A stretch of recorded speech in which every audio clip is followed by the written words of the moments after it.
My name is Christina. I am a compliance architect at Laika, and I help customers build scalable compliance solutions. I specifically work with customers in the SOC 2 and HIPAA realm. I started out as an auditor in the technology and risk space, specifically working on security and privacy projects and specifically IT audits. So that included things like SOC 2 reports, SOC 1 reports, and then on the security and privacy side, I found a liking to HIPAA, really breaking into the space of what do I do with, how do I handle this type of data, a level of security and sensitivity to the nature of the work that I was doing kind of felt a lot more fulfilling to me.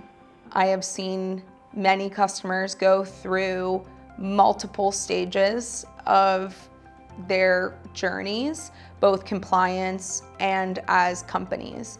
Going from seed to Series B in a year and a half has a lot of implications on what your compliance and security posture needs to look like to be able to keep up with the rest of the industry. One of the biggest roles that I play in making some of those difficult decisions is helping assess where a company is at the moment, fundamentally understanding where they are and where they need to go and where they want to go.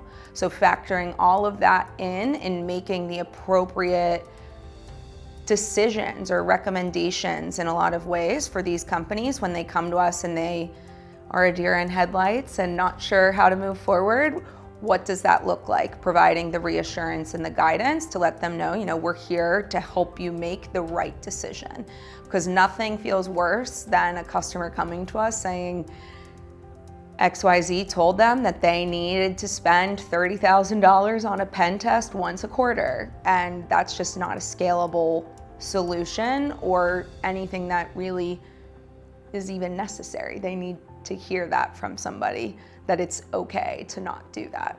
So when we are getting to know a customer, what processes they already have in place, what systems, the way that they are currently running their organization, we are thinking about what they have in place and then where they go from there. So we identify the gaps, and that's the first place that we are actually taking the customer through that journey. We identify a gap. Maybe they are missing endpoint security and they are on full bring your own device like company policy. That's something that we can work with. But if we're going to do that, then let's move into making sure that we have a centrally managed system so that we can have a little bit more of a governance over the security of those bring your own devices. So if you need to allocate additional money towards a specific vendor, software, application, whatever it might be that you need, there's always going to be a challenge for a bootstrapped startup. We are able to provide a large range of vendors that are going to meet the immediate needs, or find a way if you really aren't able to get there but still need to be within the confines of the control itself. How can we mitigate that cost? How can we implement something that is going to work right now if in a few years we'll be able to afford something that's a little bit more mature?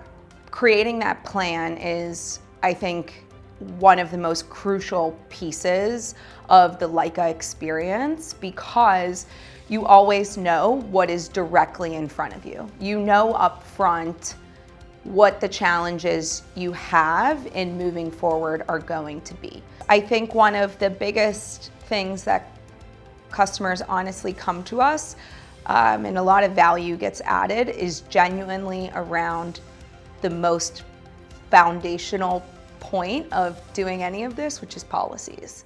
So policies really do serve as the foundation of any security and compliance roadmap or structure that a company is going to have.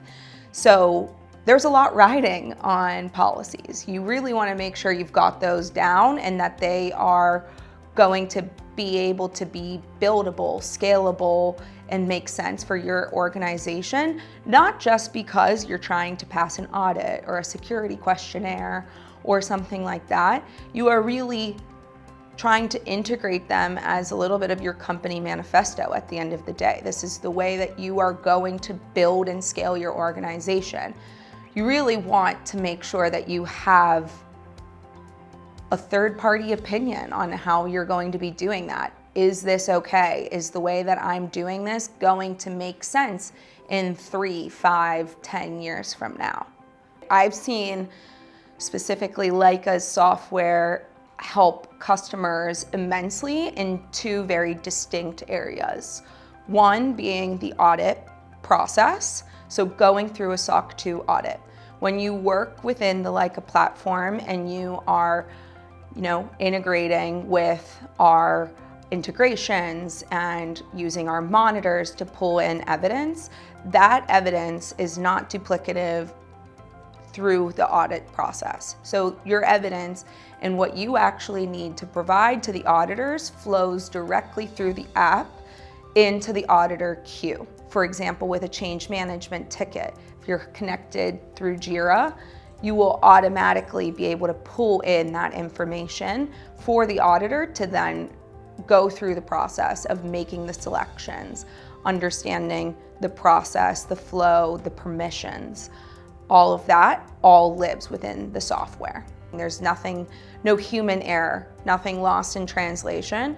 And you're also, with that, being able to move through an audit infinitely faster without friction between the auditor and the customer itself. There's no manipulation of any of the data. There's no misunderstanding or misrepresentation of the data, which can happen a lot in traditional audit processes because so much of an audit requires validation, and that exists within the technology. Suddenly a step is completely gone in an audit that otherwise is a huge time suck and a lot of times causes a lot of problems. I've found monitors to be incredibly useful for our customers because you are able to keep an up-to-date monitoring system, for lack of a better way of putting it, to let you know if you are falling out of compliance. Your MFA control flags, you get a notification saying this is out of compliance. You'll get the notification pretty immediately, and then you're able to go in and identify exactly where that issue is and what's causing it and fix it. So that's where you're able to maintain real-time compliance on all of these controls that doesn't exist otherwise. Because if you didn't have a monitor, for example, on MFA, you might never know that that is out of compliance until you actually go through an audit process, and it's too late at that point. You could have been out of compliance for months, and then you get a huge exception on your report, which is not helpful. One of the things that fuels me is seeing my customers close deals as a result of us closing deals.